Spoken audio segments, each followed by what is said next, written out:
ఆందోళనకు ఆ విఘ్నత ఉండదా? తెలుగునాట అధికార ప్రతిపక్ష నాయకులు, జాతీయ స్థాయి నాయకులు కూడా అర్ధసత్యాలు అసత్యాలతో ప్రజలను ఊదరగొట్టారు.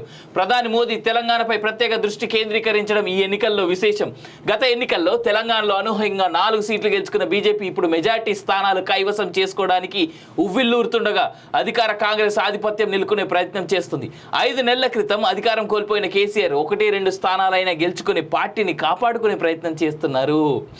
శాసనసభ ఎన్నికల్లో ఓడిపోయి 5 నెలలైన వాస్తవంలోకి రాకుండా తెలంగాణను పాలించే సమర్థత తనకు మాత్రమే ఉందన్న భ్రమలో ఉన్న కేసీఆర్ బహిరంగ సభల్లో కూడా అదే విధంగా మాట్లాడారు.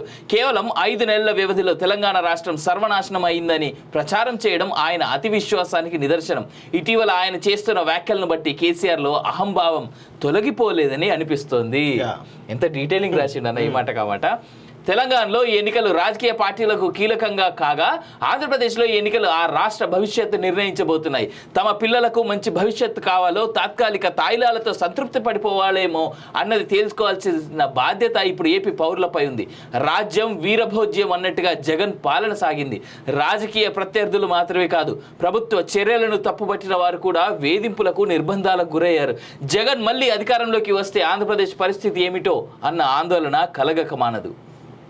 ఏపీ విడిపోయి 10 ఏళ్ళు అవుతుంది. ఇప్పటికీ రాజధాని అంటే ఇది అని చెప్పుకునే దుస్థితి కల్పించిన జగన్ను నెత్తిన పెట్టుకోవాలో లేదా అన్నది ఆంధ్రులు ఆలోచించుకోవాలి.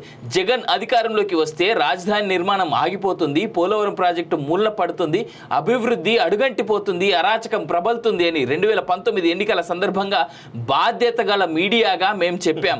ఇప్పుడు అదే జరిగింది. సంక్షేమం పేరిట జనానికి ముష్టి వేస్తూ సహజ వనరులను చెరపట్టి అపర కుబేర్లుగా అధికారంలో ఉన్నవారు అవతరిస్తున్నారని ప్రజలు గుర్తించారు. ఈ ఎన్నికలు ప్రజల తలరాతను మార్చబోతున్నందున ప్రజలు ఒకటికి 2 సార్లు ఆలోచించుకొని ఓటు వేయాలి. కుల మతాలకు అతీతంగా రాష్ట్రం హితవు కోరేవారు సంఘటితం కావాలి. తెలంగాణలో అహంకారంతో వ్యవహరించిన కేసీఆర్ను అక్కడి ప్రజలు ఇంటికి పంపారు.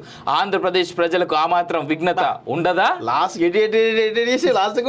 తెలంగాణ నుంచి గట్టిగా పెట్టిండు. కాకపోతే బట్ ఆలోచించుకోవాలి. ఇది నిజంగా కూడా వాస్తవంగా ఆయన చెప్పింది కరెక్టే కావచ్చు, అబద్ధం కావచ్చు మాకు తెలియదు. కానీ సరే ఆయనకు ఉండేటువంటి చంద్రబాబు మీద ఉండేటువంటి ప్రేమ, అమితమైనటువంటి ప్రేమ ఇలాంటి ఆర్టికల్ రాపించి ఉండొచ్చు కాక, కానీ వాస్తవంగా కూడా ఈరోజు మేము కొన్ని ప్రశ్నలు సంధించదలుచుకున్నాం ఏపీ ప్రజలకు. ఈరోజు తెలంగాణతో పాటు ఏపీ ప్రజలకు కూడా ఈరోజు మేము సోదర భావంతో ఈ ప్రశ్నలు సంధిస్తూ ఉన్నాం. ఇది విఘ్నులైనటువంటి ఆంధ్రులందరూ కూడా ఆలోచించుకోవాల్సిన అవసరం ఉంది. వాస్తవంగా ఒక ప్రధానమైనటువంటి విషయం ఏంటి అంటే, మేము ఒక తెలంగాణ బిడ్డలుగా, తెలంగాణ పౌరులుగా ఈరోజు మిమ్మల్ని అడుగుతూ ఉన్నాం. ఆంధ్రప్రదేశ్కు రాజధాని ఏంటి? ఆంధ్రప్రదేశ్కు రాజధాని ఉందా అనేది ఈరోజు మేము స్పష్టంగా అడుగుతున్నాం. దానికి సమాధానం చెప్పేటువంటి దమ్ము ఆంధ్రులకు ఉందా అని మేము అడుగుతా ఉన్నాం. రెండవది, ఆంధ్రప్రదేశ్ రాష్ట్రంలో రోడ్లు ఏ విధంగా ఉన్నాయి? నిజంగా రవాణా సౌకర్యాలతోటి ఈరోజు ప్రజలు సౌకర్యవంతమైన రవాణా చేస్తున్నారా లేదా? ఒక్కసారి దానికి సమాధానం చెప్పేటువంటి దమ్ము ధైర్యం ఉందా అని ఈరోజు మేము ఆంధ్రులను అడుగుతూ ఉన్నాం. నిజంగా కూడా ఈరోజు అనేకమైన విషయాల్లో ఈరోజు 2 కులాల మధ్యల కొట్లాట జరుగుతూ ఉంది.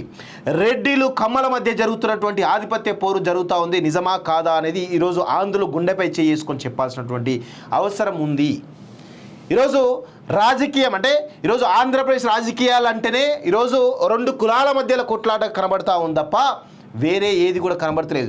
కానీ ఆ రాష్ట్రంలో ఉన్నటువంటి మెజారిటీ బీసీలు కానీ, మెజారిటీ ఎస్సీలు కానీ, మెజారిటీ ఎస్టీలు కానీ, క్రిస్టియన్లు కానీ, ముస్లింలు కానీ ఎవరైతే ఉన్నారో ఈరోజు వాళ్లకు రాజ్యాధికారం దిశగా ఈ పార్టీలు ఏమైనా చేస్తున్నాయా? కేవలం రాజకీయ అవసరాల కోసం తప్ప నిజమైనటువంటి ప్రేమను కురిపిస్తున్నాయా? నిజమైనటువంటి బాధ్యత ఇస్తున్నారా అనేటువంటి విషయాన్ని కూడా ఒక్కసారి ఆంధ్రులు ఆలోచించుకోవాల్సిన అవసరం ఉంది. దానికి కూడా మీరు సమాధానం వెతుక్కోవాల్సిన అవసరం ఉందనే విషయాన్ని కూడా ఈరోజు కాలోజీ టీవీ వేదికగా మేము ప్రశ్నిస్తూ ఉన్నాం. వాస్తవంగా నిజంగా కూడా ఏ రాష్ట్రంలోనైనా కానీ ఈరోజు రాజధాని లేకుంటే ఆ రాష్ట్రం ఆర్థిక సంక్షోభంలోకి నెట్టబడుతుంది. ప్రస్తుతం జరుగుతున్నది అదే. ఆంధ్రప్రదేశ్ పీకల్లోతు ఆర్థిక సంక్షోభంలోకి నెట్టివేయబడుతుంది, బరాబర్ నెట్టివేయబడుతుంది. వాస్తవంగా కూడా అలాంటి పరిస్థితుల్లో మీకు 10 సంవత్సరాలు అయిపోతూ ఉంది ఈరోజు ఆంధ్రప్రదేశ్ రాష్ట్రం తెలంగాణ విడిపోయి. ఈరోజు తెలంగాణ రాష్ట్రం రోజు రోజుకి విపరీతమైనటువంటి అభివృద్ధి పెరిగిపోతూ ఉంటే, కానీ ఆంధ్రప్రదేశ్ మాత్రం రోజు రోజుకి అభివృద్ధి కుంటుపడిపోతూ ఈరోజు అక్కడ అరాచకం అనేకమైన విషయాలు పెట్టరైపోతూ ఉన్నాయి. వాస్తవంగా ఈరోజు రాజకీయ నాయకులు తమ స్వార్థ రాజకీయ ఆర్థిక ప్రయోజనాల కోసం తప్ప ఈరోజు ప్రజల బాగోగులు చూసేటువంటి పరిస్థితి కనబడుతుంది వాస్తవంగా. సో అలాంటి పరిస్థితిలో ఆంధ్రప్రదేశ్ రాష్ట్రం ఉంది. రేపు జరగబోయేటువంటి ఎన్నికలు మీ భవిష్యత్తును నిర్ణయించేటువంటి ఎన్నికలు కాబట్టి దయచేసి మీరందరూ కూడా విఘ్నులైనటువంటి ఆంధ్రప్రదేశ్ ప్రజలు ఓటు వేయాలి. ఓటు వేసి మీ యొక్క భవిష్యత్తును మీరు నిర్ణయించుకోవాల్సిన అవసరం ఉందని చెప్పేసి కూడా ఈరోజు స్పష్టంగా కాలోజ్ టీవీ మీ ముందు కొన్ని ప్రశ్నలు సంధిస్తూ ఉంది. దాన్ని సమాధానం వెతుక్కోవాల్సినటువంటి బాధ్యత అవసరం మీ పైన ఉందని చెప్పేసి కూడా కాలోజ్ టీవీ కోరుకుంటుంది వాస్తవంగా. యా నేను సైతం ప్రధాని రేసులో, ఇదేదో పాట, నేను సైతం అన్నట్టు వదిలేయి అది. యా గప్చుప్ 3 వారాల హోరాహోరీ ప్రచారానికి ఇతర హైలైట్ గా నిలిచిన గాడిద గుడ్డు, సుడిగాల్ని మరిపించిన సీఎం రేవంత్, మోదీ గ్యారంటీనే బీజేపీ ట్రంప్ కార్డ్, తేలిపోయిన బీఆర్ఎస్ ప్రచారాంశాలు, ప్రచార బ్యానర్లు తొలగిస్తున్న జీహెచ్ఎంసీ సిబ్బంది అంటూ వార్త చూస్తాను. 13న సెలవు ఇవ్వని సంస్థలపై చర్యలుంటాయి. అమల్లోకి 144 సెక్షన్. ఎన్నికల నిర్వహణకు సర్వం సిద్ధం. ఇప్పటిదాకా రాష్ట్ర వ్యాప్తంగా 350 కోట్ల సొత్తు సీజ్. సిఇఓ వికాసరాజ్ వెల్లడి. 73,000 మందితో బందోబస్తు. డీజీపీ 350 కోట్ల సొత్త. 2 కాన్స్టిట్యున్సీలు ఇంకొక 20-30 ఏళ్ళు వెనక్కి తిరిగి చూసుకోకుండా డెవలప్ చేయొచ్చు. అవునవును వాస్తవంగా చాలా అద్భుతమైన డెవలప్మెంట్ చేయొచ్చు వాస్తవంగా. బాబా ఏందన్నా ఇది 350 కోట్లు అఫీషియల్ గా దొరికినాయంటే. ఒకసారి కాలోజ్ టీవీ లైవ్ను చూస్తున్న దయచేసి లైవ్ను లైక్ చేయండి, అదేవిధంగా కామెంట్ చేసే ప్రయత్నం చేయండి, అదేవిధంగా షేర్ చేయండి, సబ్స్క్రైబ్ చేయాలి, సబ్స్క్రైబ్ చేసుకోవాల్సిందిగా కోరుతా ఉన్నాం మిత్రులారా. యా ఒకసారి శనార్థి తెలంగాణ చదువుదాం. యా మరో మలయాళీ ముద్దుగుమ్మ కృష్ణమ్మతో మంచి మార్కులు కొట్టేసిన హదీరా అంటూ ఒకరిని చూస్తాం.